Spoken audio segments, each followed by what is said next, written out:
Bonsoir à tous, bonsoir tout le monde.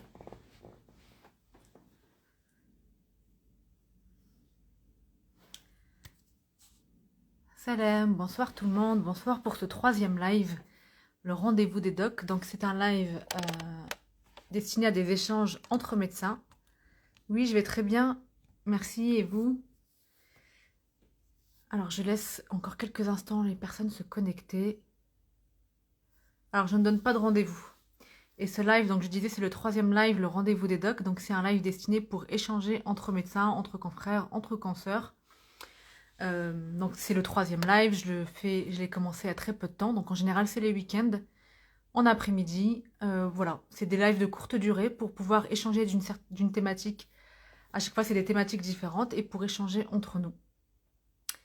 Donc aujourd'hui je vais vous parler de ma vision à moi de la gynécologie et de ce que c'est. Aujourd'hui on va parler de c'est quoi être gynécologue ou faire de la gynécologie aujourd'hui en 2002.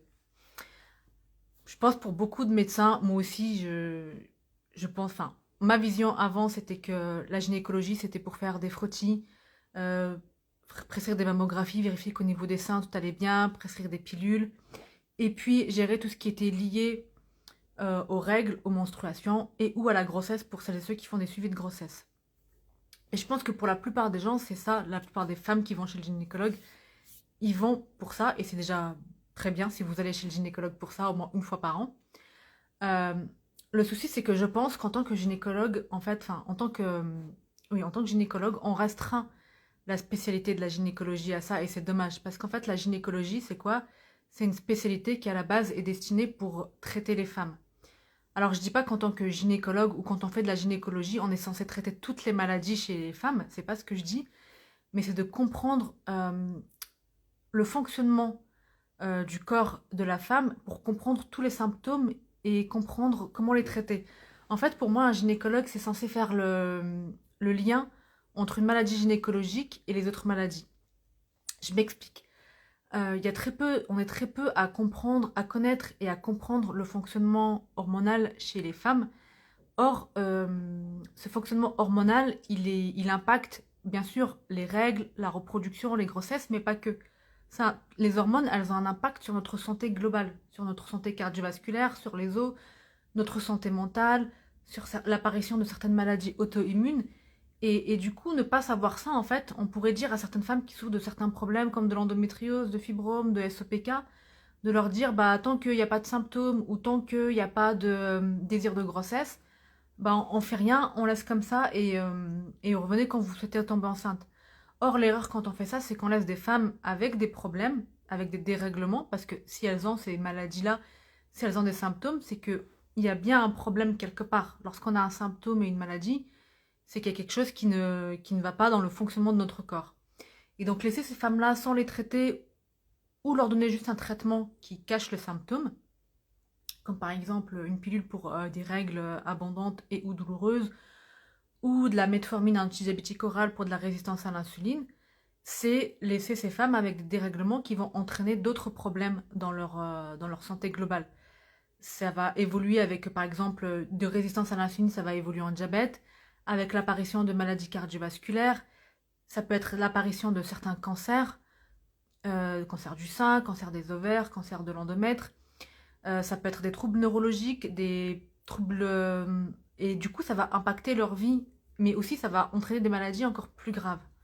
Et donc c'est en ce sens-là que je trouve que réduire la gynécologie à juste régler des problèmes de règles ou de grossesse, enfin, juste le problème du symptôme en fait de la menstruation, et se dire, bah si vous voulez pas tomber enceinte, ou si ça vous gêne pas, bah on fait rien de plus, c'est, c'est, euh, c'est comment dire, bah c'est grave dans le sens où ça peut entraîner des maladies plus graves chez les femmes.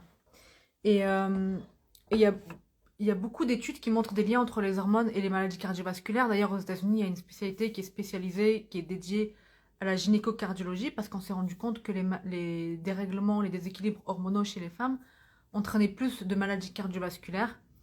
Et donc, ce n'est pas à prendre à la légère. Là, je parle de maladies cardiovasculaires, mais ça peut être aussi des maladies auto-immunes. Par exemple, on reçoit en consultation une patiente qui a des soucis de santé importants, beaucoup de soucis, des maladies auto-immunes, des problèmes d'hypothyroïdie et d'autres soucis. bah, ça doit nous alerter qu'il y a peut-être quelque chose de notre ressort ou pas à traiter, mais en tout cas, en tant que gynécologue, je pense qu'on doit faire le pont en fait entre ces maladies et les symptômes pour lesquels elle vient. Donc ça, c'est ma vision de la gynécologie. Et encore une fois, ça ne veut pas dire traiter toutes les maladies. Moi, en tant que gynécologue, je ne suis pas capable de traiter des problèmes de thyroïde, je ne suis pas capable de traiter des maladies auto-immunes ou, euh, ou d'autres problèmes de santé. C'est pas du tout le cas, mais c'est de... Déjà, par exemple, lorsqu'on lorsqu'on sait le lien entre les différentes pathologies et les différents symptômes, c'est d'avoir un interrogatoire qui est plus approfondi et plus orienté. Même lorsqu'elle vient que pour apprendre de règles, c'est de poser des questions sur son mode de vie, sur son alimentation, sur ses antécédents familiaux et de se poser des familiaux personnels aussi, de se poser la question quel peut être le lien entre tout ça. Euh, donc déjà, bah, c'est d'en avoir conscience et de poser les questions pour pouvoir s'orienter et aussi bah, du coup de pouvoir proposer des solutions et mieux traiter les femmes et les patientes que l'on a en face de nous. Alors je ne sais pas s'il y a des médecins qui sont là et qui souhaitent bah, réagir à ce que je dis, si ça leur parle.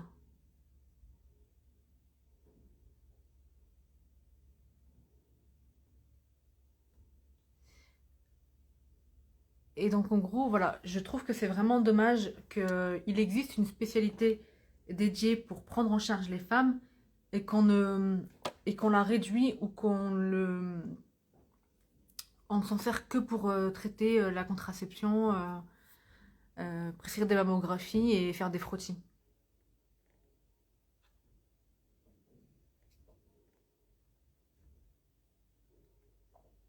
Alors, visiblement, alors, je répondrai pas aux questions d'ordre médical hein, sur ce live.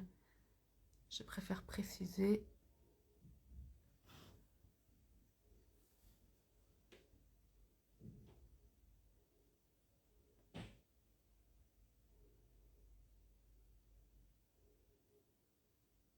Alors, j'ai pas compris. Je ne suis pas médecin, mais je me dis que s'il y a autant de doutes, c'est problématique.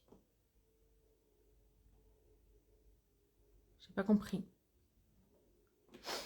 En tout cas, voilà ce que je voulais dire sur la spécialité en tant que gynécologie. Et je pense qu'on est en 2022, je pense qu'elle va être amenée à évoluer clairement parce qu'il y a on se rend compte qu'il y a un problème au niveau de la prise en charge de la santé des femmes, qu'il y a très peu d'études sur les maladies sur les femmes et sur la prise en charge des femmes. Et ce qui est dommage, c'est qu'en gynécologie, bah, on s'occupe que des femmes et qu'il faudrait faire plus d'études euh, vraiment sur les causes de certaines maladies et de la prise en charge chez les femmes, que ce soit qui ne sont pas forcément des maladies gynécologiques, encore une fois. Euh,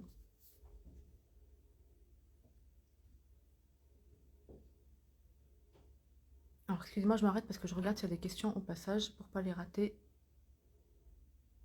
Les gynécologues ont-ils des patients hommes? Non, ce n'est que des femmes.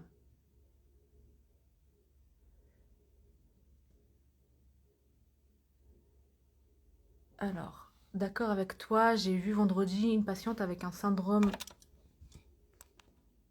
dépressif. Elle a un CBK, elle ne prend plus de pilules et est suivie par une gynéco. Oui, tout à fait, Muriel. Je rebondis sur ton commentaire parce que justement, là, tu parles de syndrome dépressif, de santé mentale, et c'est important aussi que, en tant que gynéco, enfin, je pense que là, pour le coup, ça pourrait être n'importe quel spécialiste, mais je parle vraiment de la gynécologie parce que c'est ma spécialité.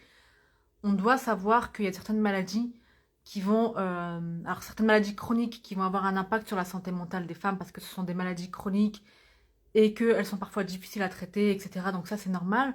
Mais que dans ces maladies-là, il est aussi normal, enfin, c'est pas qu'il est normal, c'est qu'il est fréquent qu'il y ait un impact sur la santé mentale des femmes. Par exemple, bah, comme tu le disais, le CPK, il y a beaucoup de syndrome dépressif ou d'anxiété liés au déséquilibre hormonal. Euh, et donc, c'est pour ça que je trouve qu'il ne faut pas sous-estimer le déséquilibre hormonal et pas juste prescrire une pilule pour régulariser les cycles parce que c'est des cycles artificiels. Je me répète peut-être parce que je l'ai déjà dit, mais c'est important pour moi de comprendre qu'en fait, nos hormones, en tant que femmes, elles ne servent pas juste à procréer et avoir des enfants. Et encore une fois, dans la contraception orale ou les contraceptions hormonales, il y a des oestrogènes et des progestatifs, mais qui ne sont pas les mêmes que celles que notre corps produit et qui ne sont pas et qui arrêtent le fonctionnement naturel du cycle hormonal. Et donc ça, c'est aussi important de le connaître et d'en avoir conscience.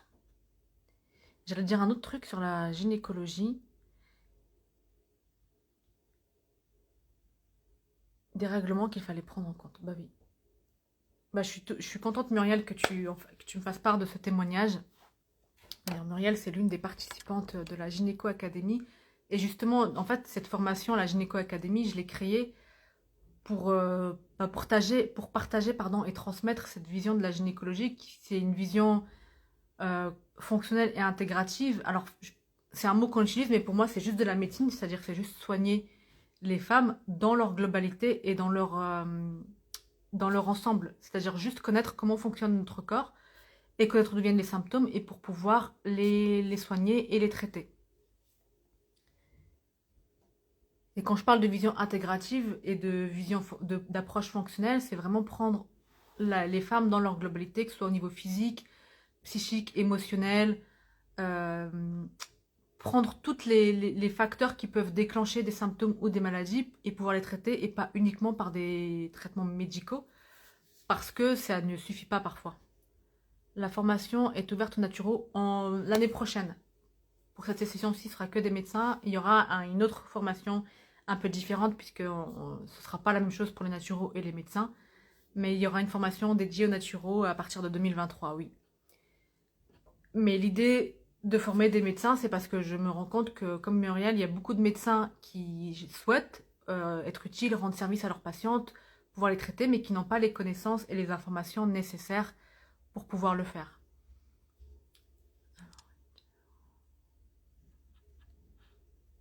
Je pense que je vais m'arrêter là. Ah, j'ai vu aussi une jeune de 17 ans avec une endométriose. Je lui parle d'alimentation, de mode de vie. Donc, hâte de commencer cette formation. Super. Je suis grave contente de lire tes commentaires, Muriel, parce qu'en fait, je me rends compte que... En fait, je me rends compte que moi, je me suis formée un peu sur le tas. J'ai appris beaucoup de choses en 3 ans. Et j'ai très envie et très hâte de transmettre tout ça. Et je me rends compte que bah, vous allez, celles qui vont participer à la formation, vous allez révolutionner votre pratique et vous rendre compte que je vais pas dire que c'est facile de prendre en charge des patientes, mais oui, en fait, une fois qu'on a les connaissances et une fois qu'on a cette vision de la médecine qui est plus large, plus approfondie, on sait comment prendre en charge. Alors bien sûr, des fois, on n'a pas réponse à tout. Et encore une fois, bah, en gynécologie, c'est pareil comme dans la spécialité. Il y a des cas qui vont être plus compliqués que d'autres où on ne saura pas ce qu'il faut vraiment faire, mais il y en aura beaucoup moins.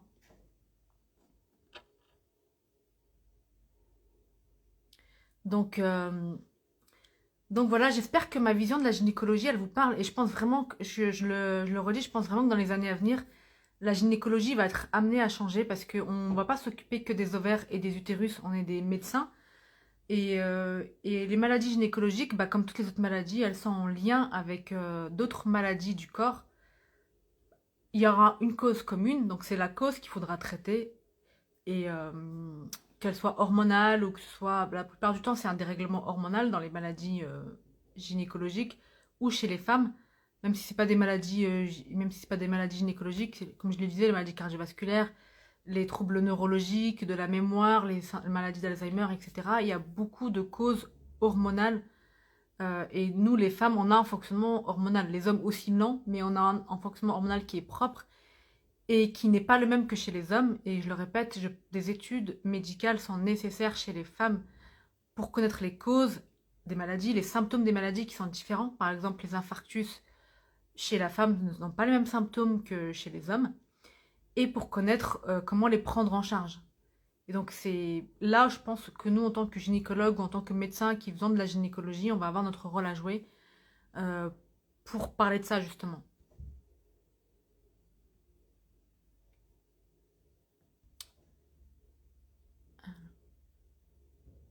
L'art-thérapie agit sur le bien-être physique et mental. Oui, tout à fait. Merci à vous, merci à celles qui sont là. La résistance à l'insuline est essentielle pour rétablir un équilibre hormonal. Bah, en fait, une résistance à l'insuline, c'est pas normal. Donc, dès lors qu'il y a un déséquilibre hormonal, il faut le traiter. Au CHRU de Lille, il y a un service dédié de cardiologie pour les femmes. Oui, il y a une cardiologue qui est très investie qui s'appelle Claire Monnier, Je pense que c'est d'elle dont tu parles, Muriel, qui a créé une association Agir pour le cœur des femmes et qui est très investie dans tout ce qui est santé des femmes. Et justement, elle parle beaucoup aussi du lien entre la gynécologie et la cardiologie.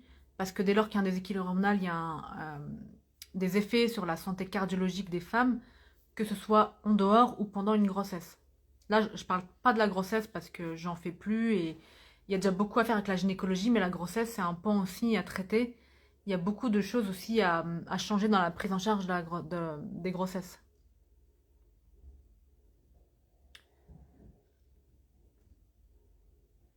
Donc voilà ce que je voulais vous dire. On va s'arrêter là. Muriel, j'étais ravie d'échanger avec toi sur ce live. J'en referai un autre. Le prochain live, le week-end prochain, ce sera sûrement un live sur nos conditions de travail en tant que médecin, sur le fait qu'on travaille en général beaucoup, jusqu'à s'épuiser, et que du coup, bah, ça nous empêche de bien prendre en charge nos patients, malgré ce qu'on pense, parce que si on fait ça, c'est pour prendre en charge nos patients, mais on est souvent délétère. Alors pour tout ce qui est question d'ordre médical, je ne pourrai pas y répondre sur ce live. Je ferai des fois questions et pour ces questions sur le SPM, etc., il y a déjà beaucoup de contenu. Vous pouvez regarder sur mon compte, il y a déjà beaucoup de contenu là-dessus. Asia, tu es un médecin ou c'est ça? Asia Happy Life, Super Live, merci, je viens de découvrir plein d'informations qui permettront d'aider encore plus de femmes. Je ne sais pas si tu es... Je n'ai pas vu. Bon, en tout cas, avec plaisir. Et bah, on se revoit la semaine prochaine pour un nouveau live, le rendez-vous des docs. À bientôt tout le monde. Ah, infirmière. Ok, super. Bah, enchantée, Asia. À très bientôt. Au revoir tout le monde. Bonne soirée.